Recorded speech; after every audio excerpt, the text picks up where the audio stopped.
El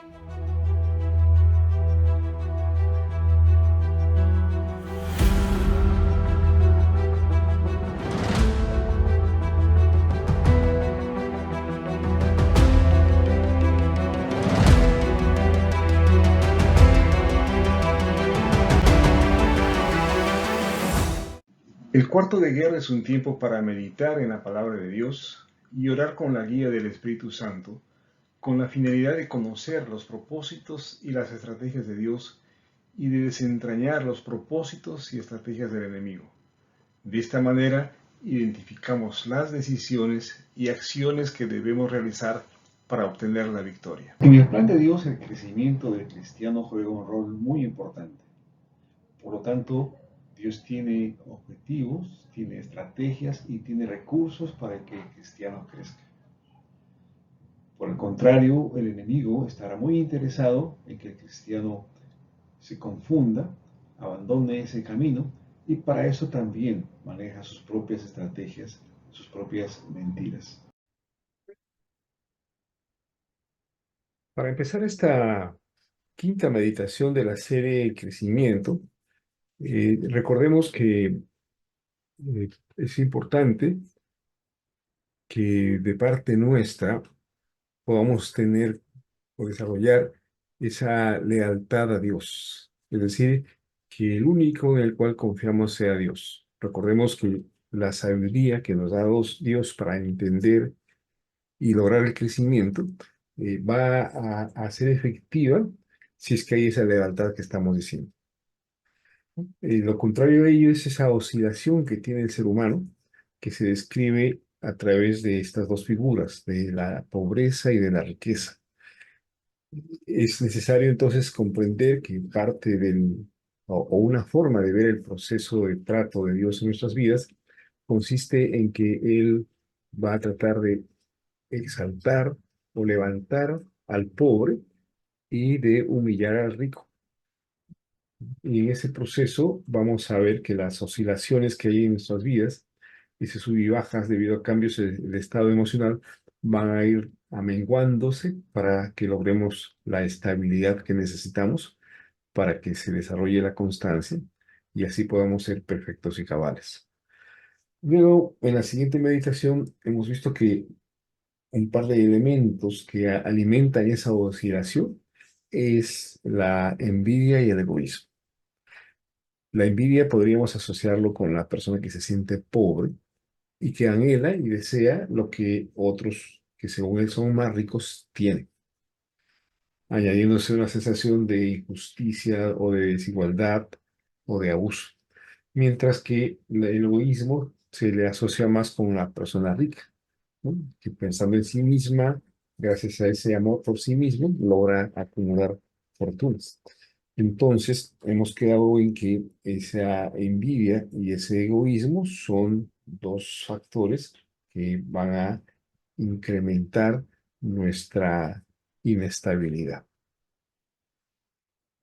Eh, Ahora vamos a ponernos en otro plano que también ayuda mucho a entender los procesos de Dios, ¿no? Y es que en realidad las personas que nos rodean juegan ese rol de ser elementos o medios a través del cual Dios trabaja en nosotros. Me refiero a la calidad de relaciones que tengamos.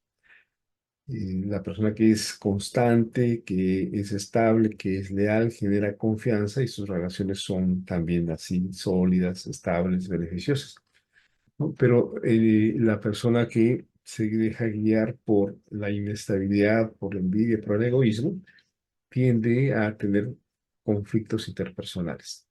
Entonces, veamos esa perspectiva ahora desde el capítulo 4, versículo 1 de Santiago. Leemos, ¿qué es lo que causa las disputas y las peleas entre ustedes? Ahí está planteado el problema entonces, ¿no? Y llevémoslo más que nada al ámbito de las relaciones entre cristianos. ¿Por qué entre cristianos puede haber disputas y peleas? Y a manera de pregunta se plantea Santiago la respuesta. ¿Acaso no surgen de los malos deseos que combaten en su interior? lleva a mirarnos a nosotros mismos. Generalmente cuando uno tiene un conflicto, lo que uno mira es el error, la acción, la agresión del otro.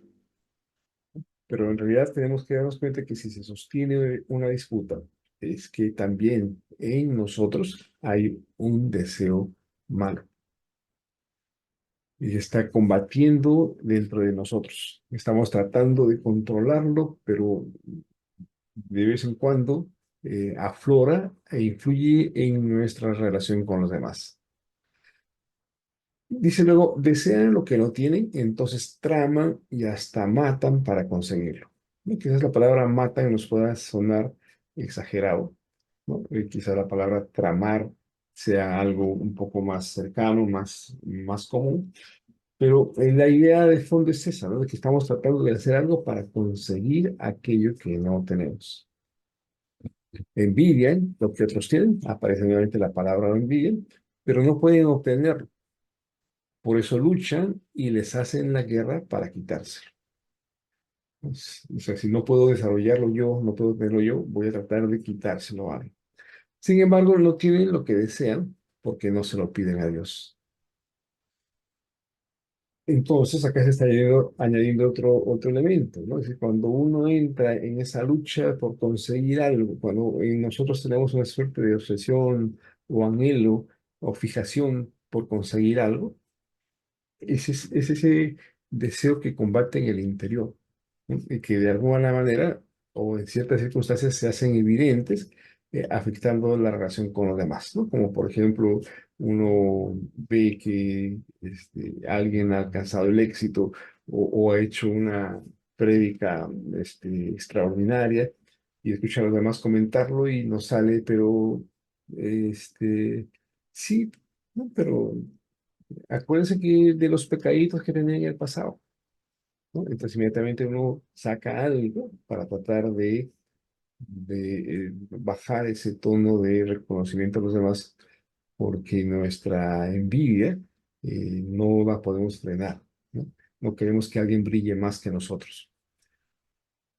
Eso a manera de ejemplo, ¿no? Pero además nos está diciendo que eso está revelando que no hay una relación correcta con Dios. ¿No? Dice, sin embargo, no tienen lo que desean porque no se lo piden a Dios.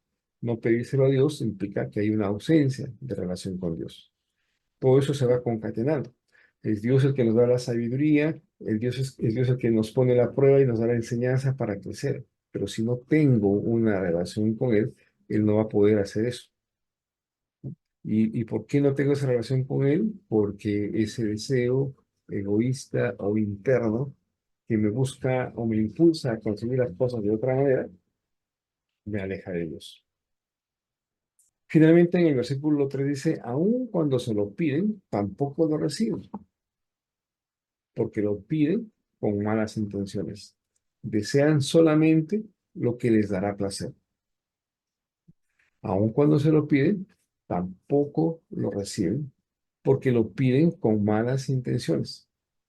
Desean solamente lo que les dará paz. Este versículo entonces nos está diciendo que nuestra relación con Dios puede distorsionarse cuando ese deseo egoísta, ese deseo malo, está actuando dentro de nosotros. Quizás deberíamos hacer una explicación respecto a malos deseos, ¿no? Porque uno puede asociarlo pues con malas intenciones, ¿no? Este, o con intenciones pecaminosas, ¿no? El mal deseo es desear algo que está inspirado por la envidia o por el egoísmo. Y esas dos fuentes, egoísmo o envidia, nos llevan a actuar de alguna manera que afecta nuestra relación con los demás y que afecta nuestra relación con Dios. Avancemos un poco más en los siguientes versículos del capítulo 4. Dice, adúlteros, ¿no? Empieza con una señalización tajante, ¿no? Una especie de acusación tajante. Adúlteros, o sea, hay una infidelidad. El que está viviendo lo descrito en los tres primeros versículos está denotando una infidelidad. Dice, ¿no se dan cuenta que la amistad con el mundo los convierte en enemigos de Dios?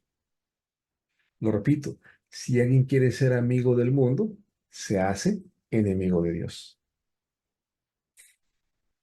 Bien, entonces, acá hay otro elemento más que es el que va a combinarse con la envidia o con el egoísmo, ¿no? Y es que ese deseo que tenemos, ese mal deseo, implica una amistad con el mundo. Es decir, hay algo del mundo que es lo que nos está seduciendo, ¿no? Es el que está generando ese anhelo de tener más, ¿no? Nuevamente, puede ser un anhelo de reconocimiento, ¿no? Muchas veces las personas se involucran en la iglesia y asumen un liderazgo con pasión, con fuerza, porque en el fondo lo que quieren es un reconocimiento.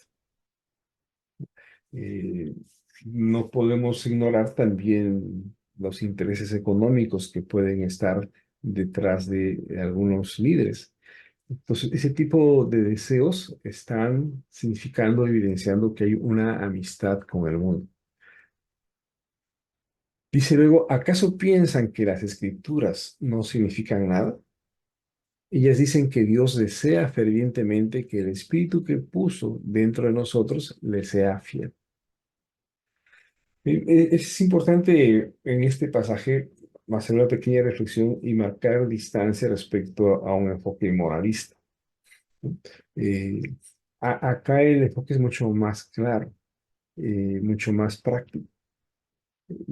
Se trata de ser fiel a Dios, ¿no? Y el ser fiel a Dios implica no solamente alejarse de aquello que es abiertamente pecaminoso, de aquellas cosas pecaminosas que el mundo ofrece, sino también a alejarse de aquello del mundo que puede ser calificado como bueno, pero que nos aparta del propósito de Dios, que nos aparta de la voluntad de Dios. Entonces, el análisis que tenemos que hacer en nosotros mismos es un análisis muy fino. Por eso les decía, tomemos distancia del moralismo, porque el enfoque moralista, digamos que es más fácil de definir, pero muchas veces eso oculta o dificulta una evaluación nuestra que nos permite identificar qué cosas me están apartando de Dios, qué cosas me están impidiendo hacer la voluntad de Dios, qué cosas están significando una infidelidad, o sea, un amor a esas cosas del mundo que queremos compartirla como un amor a Dios. Pero nos dice claramente, ¿acaso piensan que las escrituras no significan nada? Esa Biblia, esa palabra que escuchamos en nuestras reuniones, que leemos en nuestros devocionales, no significan nada. Eso lo que representa es que tomamos nuestra vida espiritual con ligereza, tomamos nuestra relación con Dios con ligereza. Finalmente dice, Él da gracia con generosidad. Como dicen las Escrituras, Dios se opone a los orgullosos, pero da gracia a los humildes. Esta frase es muy importante. Dios se opone a los orgullosos, pero da gracia a los humildes.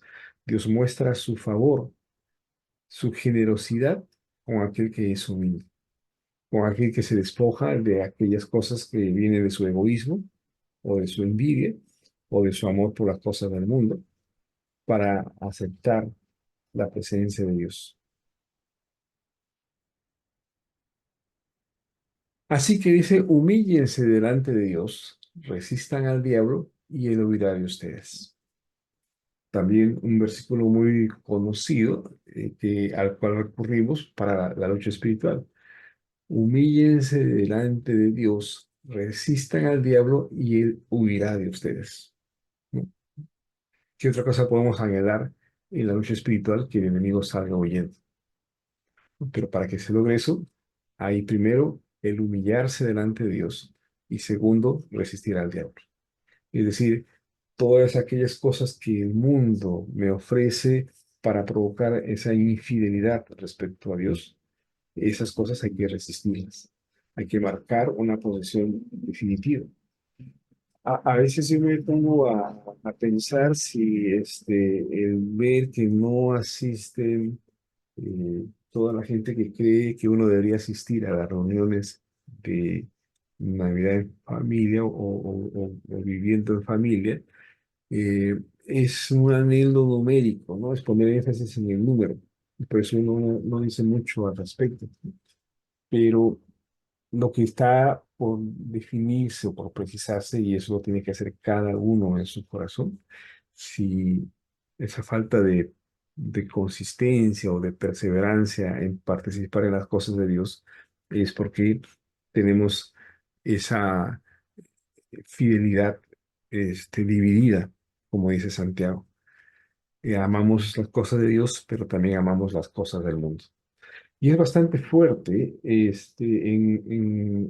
este llamado de atención Santiago, porque dice, derramen lágrimas por lo que han hecho. Ojalá el Espíritu Santo nos convenza con claridad de lo que hay en nuestro corazón, que haya lamento y profundo dolor, que haya llanto en lugar de risa y tristeza en lugar de alegría. Cuando leo este versículo me acuerdo mucho de que el Espíritu Santo vendrá para convencernos de pecado. Porque en realidad la forma como uno se evalúa a sí mismo es una forma ligera, es una forma superficial, como repito, una forma moralista. Sin embargo, hay algo mucho más profundo. No quiero imaginarme qué sería de nosotros si el Señor mostrara un poco de ese dolor que siente de estar esperándonos y de no llegar a estar con Él. Por eso termina diciendo, humíllense delante del Señor y Él los levantará con honor. Profunda lección, querida familia, sobre la cual tenemos que meditar. El Evangelio no solamente es buenas noticias o resaltar aquello bonito, aquello beneficioso para nuestras vidas. Este ministerio también significa decir con claridad, con precisión, lo que está mal y lo que debe corregirse. Que Dios nos hable a cada uno de nosotros.